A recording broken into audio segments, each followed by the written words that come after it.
예수께서 빌립보 가이사랴 지방에 이르러 제자들에게 물어 이르시되 사람들이 인자를 누구라 하느냐? 이르되 더러는 세례 요한, 더러는 엘리야, 어떤 이는 예레미야나 선지자 중에 하나라 하나이다. 이르시되 너희는 나를 누구라 하느냐? 시몬 베드로가 대답하여 이르되 주는 그리스도시요 살아계신 하나님의 아들이시니이다. 예수께서 대답하여 이르시되 바요나 시몬아 내가 복이 있도다.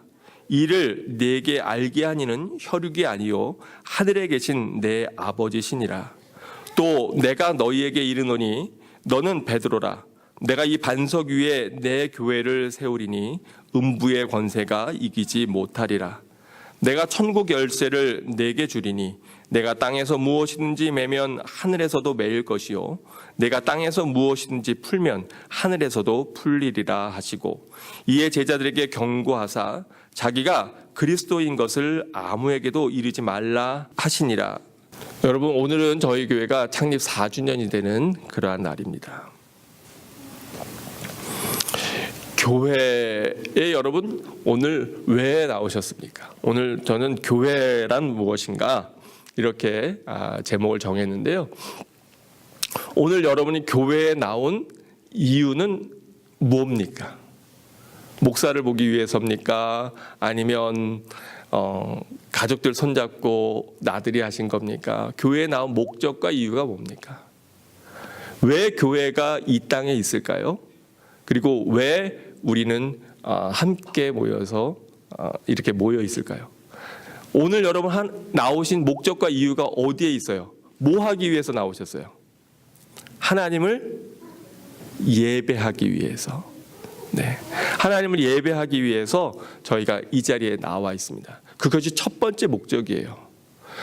예배를 위해서 여러 사람들이 와서 찬양도 하고 또 말씀도 준비하고 간식들도 찾아오고 그랬습니다. 그런데 그 목적, 첫 번째 목적이 뭐냐면 하나님을 예배하기 위함입니다. 그 목적을 잃어버리면 우리가 의미를 상실해 버려요. 세상에 교회보다 더 재미있는 모임이 있어요, 없어요? 네. 아멘의 의미는 있다는 건지 없다는 건지, 네. 없다 이런 의미인 것 같은데, 네. 여러분, 세상에 교회보다 더 재미있는 거 있죠? 네. 세상에 교회보다 더 친밀한 관계들이 있을 수 있어요. 동호회나 이런 데 모임 가면 훨씬 더 재미있을 수 있어요. 훨씬 더 즐거울 수도 있어요. 그런데 거기에서 누구를 예배하는 건 아니에요. 하나님을 예배하는 건 아니에요. 동창 모임 가면 서로 그동안에 지냈던 이야기를 나누면서 야, 너 어떻게 지냈냐? 더 끈끈한 그러한 정들을 나눌 수는 있어요. 근데 그것이 하나님을 예배하는 모임은 아니에요. 교회의 첫 번째 목적과 이유가 뭐냐? 바로 하나님을 경배하고 예배하기 위해서 여러분 모인 겁니까? 그러니까 우리가 지금 말씀을 들으면서도 초점은 누구한테 초점을 맺어야 돼요? 하나님 앞에 초점을 맺어야 돼요. 하나님, 지금 나와 함께 하시는 하나님, 이 시간 우리와 함께 하시는 그 하나님 앞에 우리의 모든 시선과 생각과 초점이 거기에 모여지지 않으면, 그러면 이 시간 우리가 여기에서 앉아있는 의미를 금방 잃어버리고 말아요. 그렇게 되니까 예배에 의무적으로 참여는 했지만 마음의 감사도 기쁨도 또 어떤 의미도 갖지 못하는 경우들이 굉장히 많아요. 예배를 드리려고는 했지만 그건 참된 예배가 아니었기 때문에. 이스라엘 백성들이 그랬어요. 이스라엘 백성들이 구약에 보면 소도 잡고 여러 짐승들 가지고 와서 그 앞에서 제단에서 잡으면서 피를 흘리고 예배를 드린다 그랬지만 하나님께서는 성경에 보면 마음이 담기지 않은 예배, 그거 하나님이 역겨워하신다고 그렇게 성경에 기록되어 있는 걸 우리가 두려고 떨리는 마음으로 바라보지 않습니까? 그리고 우리가 잘 아는 대로 아까 제가 기도 중에 한 것처럼 우리가 우리 자신을 거룩한 산 제물로 드리는 거예요. 나를 리빙 세크리파이스로 하나님 앞에 드리는 거예요. 여러분, 지금은 여러분 자기 자신을 제물로 제단 앞에 올려드린 상태입니까? 아니면은 목사 혼자만 제단 앞에 올려놓고 잘 알아보자 이렇게 하고 구경하고 계신 겁니까? 여러분, 관객으로 계십니까? 내 마음으로 내 자신이 하나님 앞에 나아가서 거룩한 산 제물로 나한테 드리는 것. 그러니까 여러분, 내가 노래를 잘하고 못하고 상관이 없어요. 내가 부르는 찬양으로 하나님 앞에 거룩한 산 제물로 나의 목소리로 드리는 거예요. 그것이 정말로 노래를 못하고 흔히 얘기하는 음치라고 하더라도 상관없어요. 하나님 앞에 내 목소리 드리는 거예요. 하나님 앞에 함께 모여 내 시간을 드리는 거예요. 집이 멀리서 차를 몇 번 갈아타고 온 그런 사람들도 있어요. 근데 그 모든 과정 자체가 하나님 앞에 드려지는 예배예요. 예배는 오늘 이 시간부터 시작되는 게 아니라 사실은 어저께부터 시작되는 거예요. 어저께 밤 늦게까지, 새벽까지 혹시라도 인터넷을 헤매면서 막 이렇게 하신 분들은 오늘 예배가 잘 안 될 거예요. 왜냐하면 일단 육신이 어떠니까?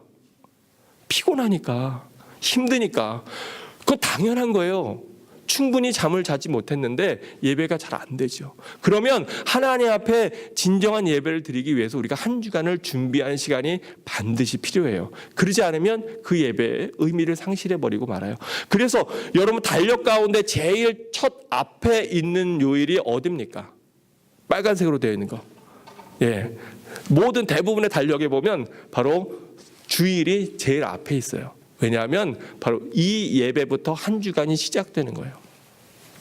근데 여러분, 교회는 바로 이렇게 하나님 앞에 예배드리기 위함입니다. 예배드리기 위해서 모인 공동체입니다.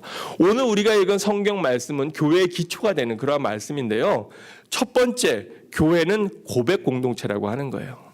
예수님께서 가이사랴 빌립보에서 있으시면서 빌립보 가이사랴 지방에 가서 계시면서 제자들에게 물어봅니다. 사람들이 나를 뭐라고 하냐? 그랬더니 더러는 세례 요한입니다. 어떤 사람은 엘리야다, 어떤 이는 예레미야다, 어떤 이는 선지자 중에 하나다, 이렇게 얘기합니다. 다른 사람들이 예수님을 뭐라고 얘기하는지 예수님이 물어보셨어요. 그리고 굉장히 중요한 질문을 하시는데 우리가 마태복음 16장 15절 같이 한번 읽어보겠습니다. 함께 읽습니다. 시작. 이르시되 너희는 나를 누구라 하느냐. 다시 한번 크게 읽습니다. 시작. 이르시되 너희는 나를 누구라 하느냐. 너희는 나를 누구라 하느냐. 예수님이 지금 여러분 앞에서 지금 물어보시는 거예요. 너희는 나를 누구라고 하느냐. 우리 성현이 오래간만에 함께 예배했는데 우리 성현이에게 예수님 물어보시는 거예요. 성현아, 너는 나를 누구라고 하냐? 네, 성현이가 그래요. 목사님 왜 저만 오면 저한테 뭐를 포인트하거나 얘기하거나 이렇게 하세요? 그러는데 왜 그러냐면 사랑해서 그래요. 네, 네, 좋아서 그래요. 좋아서. 여러분, 이 예배를 통해서 하나님이 여러분에게 지금 묻고 계세요. 과연 너에게 있어서 나는 누구니? 시몬이 이렇게 대답하죠. 주는 그리스도시요 살아계신 하나님의 아들입니다. 교회는 이 고백을 하는 사람들의 모임입니다. 여러분, 이 세상의 모임 가운데 교회처럼 다양한 구성원들이 별로 없어요. 동창들이 모이거나 동호회가 모이거나 가족이 모이거나 친척이 모이거나 어떠한 공통 분모들이 있고 대부분 연령대가 비슷하던가 또는 좋아하는 성향이 비슷하던가 그렇습니다. 그런 사람도 있고 그렇지 못한 사람도 있어요. 또 재물이 많은 사람도 있고 또 그렇지 못한 사람도 있어요. 이 교회 공동체만큼 다양한 공동체가 세상에 별로 없을 겁니다. 거의 한 나라의 공동체와 구성원과 같아요. 그렇게 많은 다양한 사람들이 있기 때문에 교회에서 제일 어려운 게 뭐냐면 의견을 모으는 거예요. 의견을 모으는 거예요. 왜냐하면 생각이 너무너무 달라요. 참 목회를 하면서 어려운 게 뭐냐면 이분의 얘기를 들으면 교회를 위한 생각이야. 그런데 이분은 이 방향을 원해. 또 이분의 얘기를 들으면 이분도 그 얘기가 교회를 위한 생각이야. 그런데 이분은 이 의견과는 전혀 다른 반대의 의견을 얘기해. 근데 문제는 뭐냐면 이 두 분 다 열심히 기도하신다는 거예요. 그리고 이 두 분 다 그거를 하나님이 주신 소명과 사명으로 여기고 그걸 관철시키기 위해서 애쓰신다는 거예요. 네. 믿음을 가지고 내가 순교하는 마음으로 아주 작정하고. 그러니까 목사님들이 이 사이에서 차라리 본인들이 그러면 의견을 좀 모아주면 좋을 텐데 그건 절대로 안 돼요. 얼마나 힘든지 몰라. 저는 참 감사하고 정말 하나님 앞에 제가 감사한 게 뭐냐면 교회가 크고 작고 교회가 넉넉하고 어렵고 이걸 떠나서요. 우리 교인들은 진짜 제가 볼 때는 다 천사 같아. 네. 정말입니다. 왜 여러분의 생각이 없겠어요? 왜 여러분의 의견이 없겠어요? 근데 지난 4년 동안 제가 참 감사한 게 뭐냐면 누구도 교회에서 큰 소리 내지 않고 누구도 교회에서 강하게 자기 주장하지 않고 정말로 하나님 앞에 어떻게 하는 것이 교회 공동체의 덕이 될까? 그것을 생각하고 여러분이 4년에 그 한 주일을 오셨다고 하는 거. 제가 막 어려움을 얘기하는 그 목사님 앞에서 제가 말을 조심하게 되더라고요. 왜냐하면 잘못하면 뭐 하는 것처럼 들릴까 봐. 네, 자기 위해 자랑하는 것처럼 들릴까 봐 제가 말을 못 하겠더라고요. 그래서 네, 그렇군요. 아유, 힘드시죠. 어렵죠. 그냥 그러고 말았어요. 근데 우리끼리니까 얘기인데 참 감사해요. 근데 우리가 그럴 수 있는 이유가 뭐냐? 우리가 모인 공동체의 첫 번째 목적이 뭐냐? 이유가 뭐냐? 바로 믿음의 고백, 믿음의 공동체라는 거예요. 그 믿음에서 떠나면 자기 생각이 나오고 자기의 의견이 나오게 됩니다. 그래서 잘못하면 목사님 제 생각에는요, 목사님 제 의견에는요, 이런 것들이 막 나와요. 여러분 그게 나오기 시작하면 그 교회 공동체는 너무너무 힘들어지는 거예요. 왜요? 왜냐하면 사람들의 의견은 다 다르거든요. 그런데 그 사람들의 의견이 하나님 또 예수님의 뜻으로 하나로 뭉쳐질 때 믿음이라고 하는 것, 하나님이 기뻐하시는 것으로 모아질 때 거기에 하나님께서 평강과 평화를 주시는 거예요. 제가 참 감사해서 우리 집사님 언제 한번 간증하면 좋겠다 이런 마음이 있었는데 뭐냐면 굉장히 마음 뿌듯한 얘기를 들었어요. 어느 분이 그분 일하시는데 계속 오는 고객이 그러더라는 거예요. 아니 근데 집사님은 어느 교회를 다니길래 그렇게 얼굴이 밝냐고. 별로 안 놀라시네. 그 본인이 너무 감사하고 좋았다는 거예요. 네. 저희 교회에 대해서 얘기할 수 있어서 제가 다음번에 꼭 한번 간증을 하시면 좋겠다 싶은데, 네. 교회가 혼란하고 힘들면요, 성도들의 얼굴에 그게 나타납니다. 그게 바로 나타나요. 그리고 교회가 감사하고 기쁘면 그것도 역시 성도들의 얼굴에 나타나요. 요즘에 모르겠어요. 저는 요즘에 자꾸 찬양만 하면 눈물이 흘러요. 우리 성도들 얼굴만 보면 눈물이 흘러요. 제가 지하실에 있다가 이사해서 그런 거는 절대로 아닙니다. 햇빛을 많이 쬐서 그런 거는 절대로 아닌데, 하나님이 이렇게 특히 올해 달에 말씀마다 저 혼자 은혜를 먼저 받아요. 그래서 성도들한테는 불편하실 수 있어요. 목사님 좀 오버하시는 것 같아. 왜 그러시나 이럴지 모르겠는데 참 감사하고 기뻐요. 왜냐하면 하나님이 기뻐하시는 믿음의 공동체를 이루어 간다는 생각이에요. 바로 교회는 그 고백 위에 있습니다. 근데 문제는 뭐냐 하면 교회에 다니는 많은 사람들이 그 믿음의 고백이 자기 고백이 되지 못하는 거예요. 그 믿음의 고백이 목사님의 고백이야. 그러니까 구경하는 거예요. 그 믿음의 고백이 장로님의 고백이야. 그 믿음의 고백이 저 열심히 기도하는 저 권사님의 고백이야. 근데 내 고백은 되지 못할 때가 많이 있어요.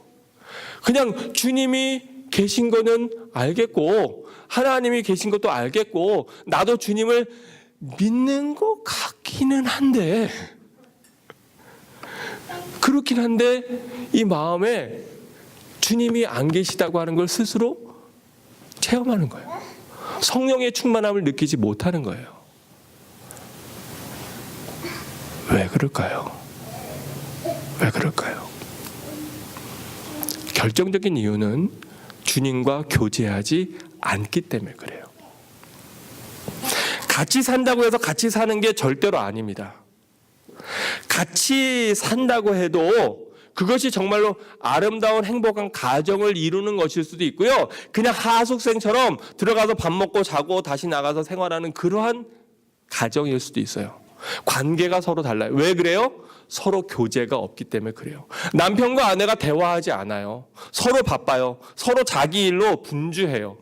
그냥 일상적인 대화는 하지만 그러나 마음의 속 깊은 대화를 하지 않아요. 여러분, 그 가정은 점점 메말라 가죠. 어렵죠. 집에 들어가도 기쁨도 별로 없죠. 하숙집 같은 거예요. 근데 우리가 하나님 앞에 예배할 때 하나님 앞에 교제하지 않아요. 그냥 일주일에 한 번 주일날 와서 하나님 앞에 예배 드리는 것, 굉장히 교만한 얘기인데, 잘못된 생각인데 요즘 애들이 그런다 그래요. 내가 목사님이 저한테 감사해야죠. 왜요? 내가 예배 드리러 가주잖아요. 네, 저희 교회 얘기는 아니고 뭐 다른 얘기인데, 그런 마음 가지고 오면 안 되는 거죠. 여러분, 일주일 내내 하나님과 전혀 교제하지 않아요. 말씀도 보지 않고요. 기도도 하지 않아요. 그나마 밥 먹을 때 식기도는 해야지. 그리고 잠깐 눈 감고 하나님 감사합니다. 뭐 식기도는 하는지 모르지만 말씀도 보지 않고 기도도 하지 않고 하나님과 교제가 없는데 어떻게 하나님과 친밀할 수 있고 성령의 은혜가 내 안에 차오를 수 있겠습니까? 여러분, 말씀을 집중해서 듣지 않아요. 그냥 목사님 또 오늘도 길어지나 보다, 빨리 끝내야 되는데 이런 마음 갖고 앉아 계시면 아무 얘기도 들리지 않아요. 지금 부족한 이 입술을 통해서 하나님이 여러분의 마음을 두드리시고 여러분에게 노크하시고 너는 대체 나를 누구라고 고백하고 있니라고 우리 예수님은 애다른 심령으로 여러분에 묻고 있는데, 그거는 그냥 문 밖에서 벌어지는 일이고 문을 열고 주님을 모시지 않기 때문에 아무런 감동도 은혜도 소용도 없어요. 여러분, 그러면 내 영혼이 시들어가고 내 영혼이 말라버립니다. 너무나 안타까운 건 식욕은요, 건강한 사람이 있어요, 아픈 사람이 있어요. 건강한 사람이 있어요. 제가 너무 요즘에 감사한 건 아내가 다시 식욕을 되찾고 잘 먹어요. 얼마나 감사한지. 여러분, 예전에 부모님들이 그러잖아요. 자식 입에 밥숟갈 들어가는 것만큼 기쁜 게 없다고. 근데 저는 그게 아내 입에 밥숟갈 들어가는 거 기쁜 게 없어요. 여러분, 그 심정 잘 모르실 거야. 저는 그래요. 왜냐하면 정말 밥을 못 먹고 고통당하고 점점 뼈만 앙상하게 말라가는 걸 제가 봤기 때문에 입에 밥 들어가는 게 얼마나 기쁜지. 근데 어떤 분들은 그런다 그래요. 그냥 아내가 입이 밥 먹는 거 보면 입이 대빨 나오는, 얼마나 감사하고 기쁜지 몰라요. 근데 목사로서 기쁜 건 뭐냐면 성도들이 말씀을 들으면서 그 말씀을 받아 먹는 거예요. 눈빛 보면 알거든요. 지금 여기 와 계신지 아니면 멀리 딴 데가 계신지.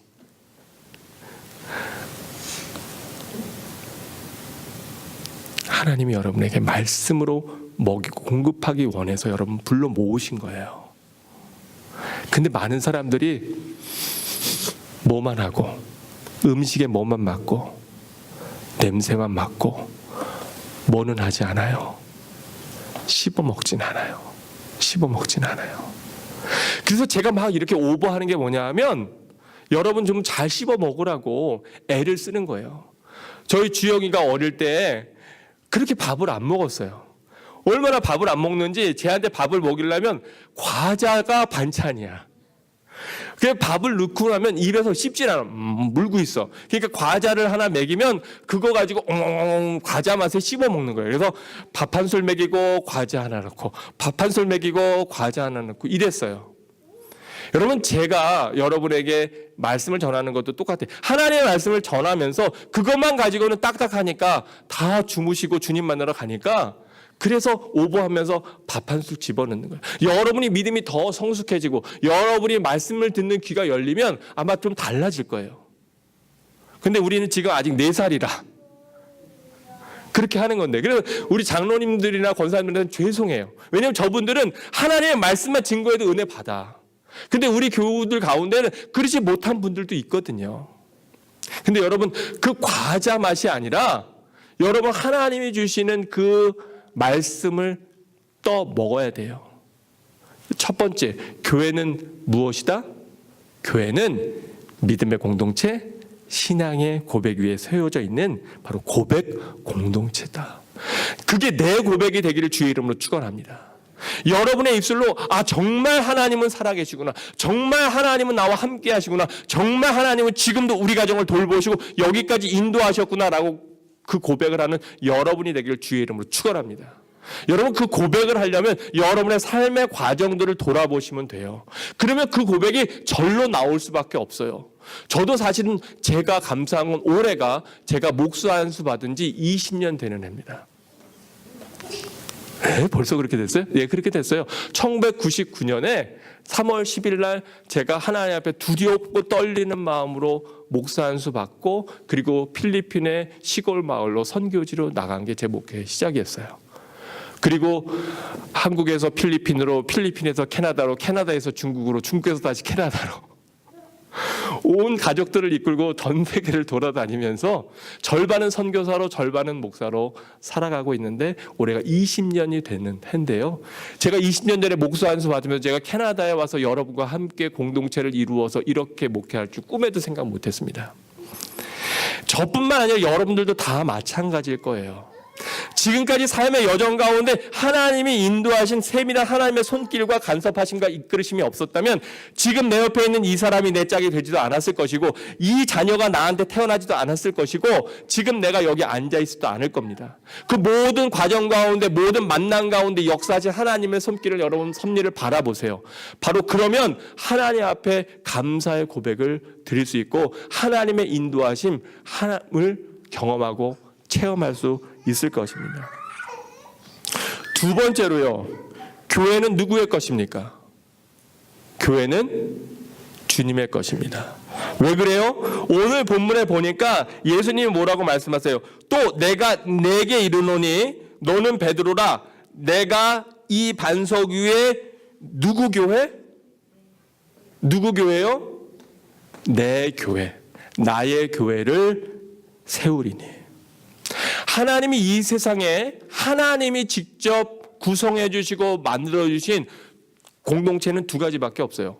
나라나 국가도 아닙니다. 그 하나님 원래 처음에 기뻐하신 것이 아니었고 하나님 계획하신 것도 아니었어요. 그런데 하나님이 태초에 아담과 하와를 내셨고, 아담 혼자 있는 것이 독처하는 것이 좋아 보이지 않으니까 돕는 배필을 허락하셔서 하나님이 직접 이루어 주신 공동체가 있어요. 그게 뭐죠?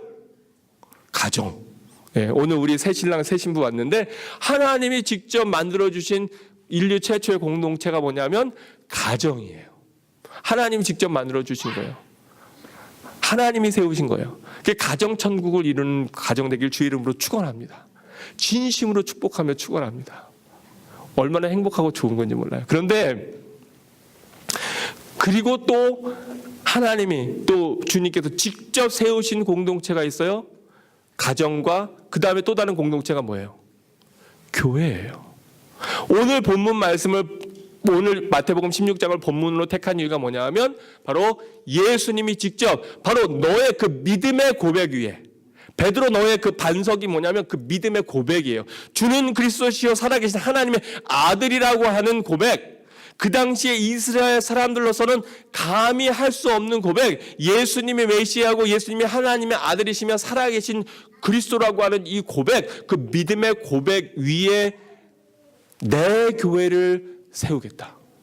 그래서 교회의 주인은 누구시라고요? 예수님입니다. 교회의 머리는 누구세요? 예수님이십니다. 그래서 교회의 주인은 예수님이시기 때문에 우리가 남의 집에 가면 조심해야 돼요, 안 해야 돼요? 조심해야죠. 남의 집에서 내가 함부로 얘기하고 함부로 행동하고 할 수 있습니까? 교회에 오면 성도들이 조심해야 돼요. 왜냐하면 이것은 주님의 집이기 때문에, 주님의 전이기 때문에. 또 주님께서 뭐라 그러셨어요? 바로 내 집은 기도하는 집이라 그렇게 말씀하셨어요. 우리가 모여서 하는 일이 기도예요. 그래서 제가 가끔 기도를 길게 하더라도 여러분 너무 흉보지 마세요. 왜냐하면 우리가 그거 위해서 모인 거예요. 기도하기 위해서, 찬양하기 위해서, 말씀 보기 위해서, 예배하기 위해서, 하나님을 경배하기 위해서. 그것이 우리가 모인 목적과 이유거든요. 바로 교회는 주님의 것입니다. 그래서 우리가 주님의 은혜로 이 공동체를 이루고 세워가는 것, 그것이 하나님께서 이끄시고 인도하신다는 거예요. 주님의 교회라고 하는 것에 두 가지 의미가 있어요. 첫째는 교회가 예수님의 공생의 기간 동안에 하셨던 일들을 계승해야 된다고 하는 거예요. 주님의 교회이기 때문에. 여러분 1:1 제자 양육 거의 다 하셨죠. 근데 그때 1:1 제자 양육 하실 때 세 가지, 주님께서 이 땅에 오셔서 하신 세 가지 사역에 대해서 여러분 말씀을 들고 교육을 받았어요. 그것이 뭐예요? 바로 preaching, teaching, healing. 말씀을 전파하고 천국 복음을 전파하고, 그리고 가르치시고, 그리고 치유하셨어요. 그게 바로 우리가 주님의 교회에서 감당해야 될 사명이라고 하는 겁니다. 우리도 그것을 계승해야 된다고 하는 거예요. 그래서 여기 오면 마음 아팠던 사람들이 그것 안에서 위로를 받고 회복되고 치유함이 있어야 돼요.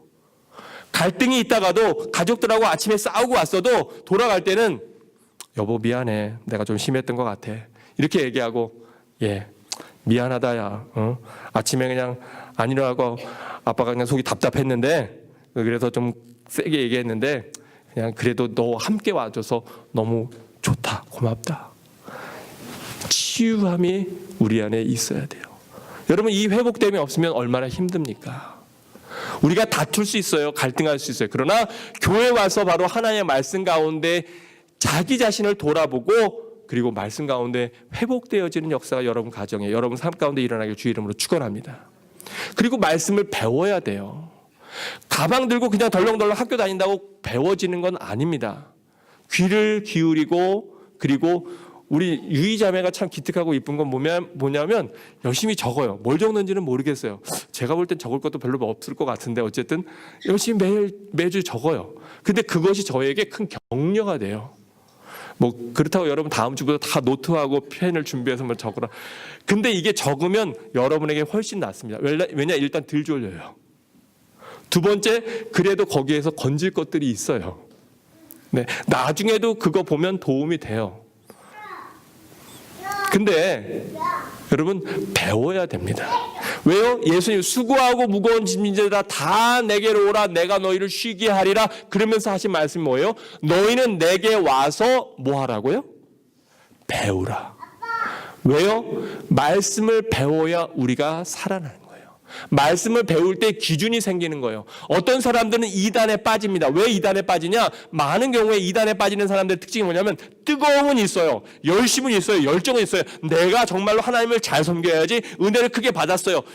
막 이래요. 그런데 말씀에 대한 정확한 배움, 가르침이 없고 기준이 없으니까 흔들리는 거예요. 어느 분이 이 얘기하면 그거에 속해 홀깃해. 그런가?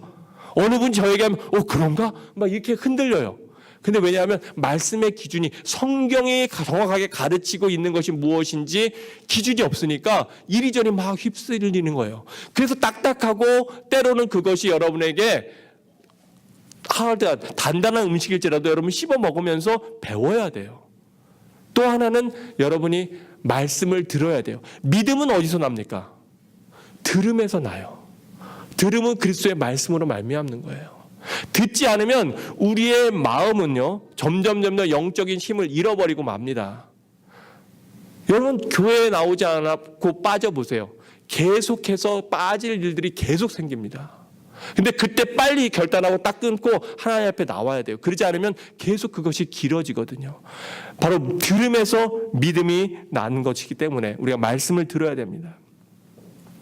세 번째로는 교회는 어떤 것입니까?